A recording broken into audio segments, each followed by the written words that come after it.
I learned some political debate things were going on. So I watched a couple. What's his name? The real handsome guy. All that crap. And so I heard a couple words that I didn't know. Oh no! I've got this aloe plant here. Cactus. Had one of those gross flowers grafted on it. But I'm gonna pot those. Hopefully at the same time I can tell you about some of the things that I'm learning about. So this was a Gish Galloper. And what is a Gish Galloper? So it's a term made in the 90s, 1994. It's coined by anthropologist. I don't want to get any fertilizer in my fucking coffee. I think I already did. No lie. Which is just amazing. Jesus.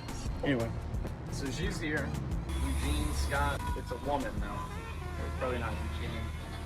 And basically the plot of a Gish Galloper is that they're gonna overwhelm you with the number of sheer arguments that they use. And so they're gonna focus on quantity over quality. And basically if they can overwhelm you with points, they can get a false win on you. Right now I'm just breaking free these roots here.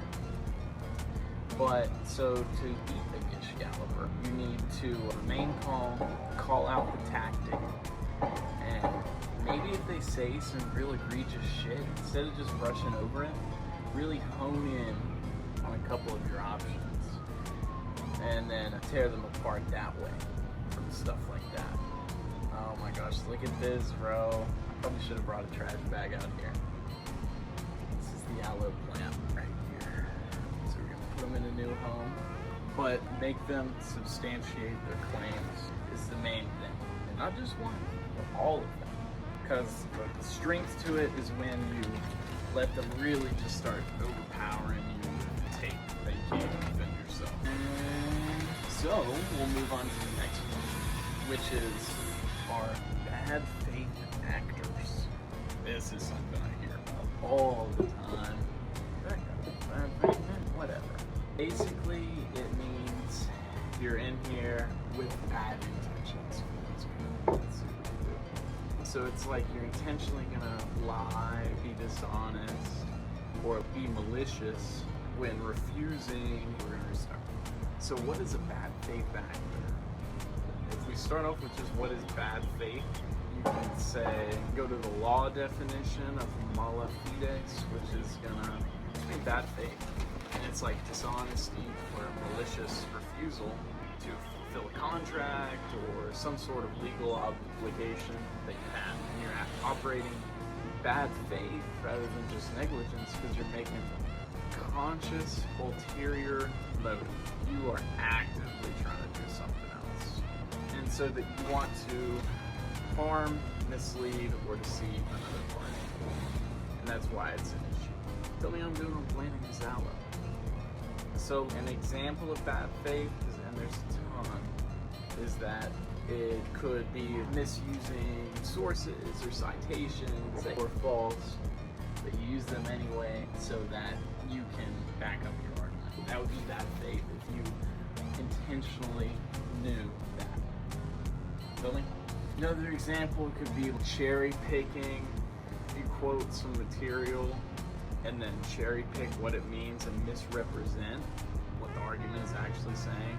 That would also be bad faith. You could sea lion, which is just reportedly or repeatedly demanding evidence or citations. How are these people not qualified?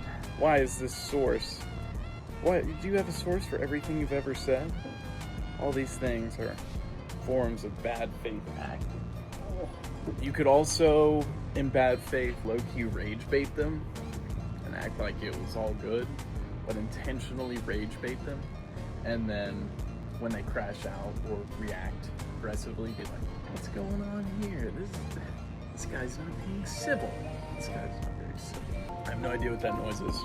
Then the third, final thing I'm going to get into is a strawman or a strongman argument.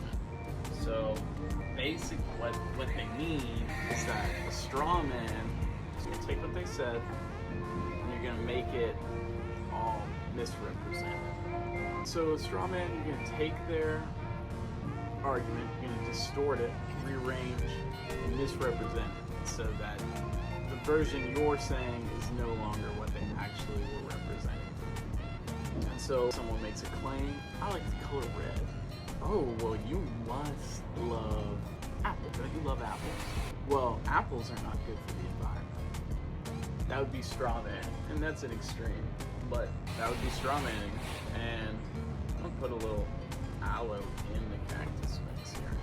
Anyhow, so you take their argument, you distort their argument, and then you attack back against them. And then, so that's a straw man. The total opposite is the strongman argument.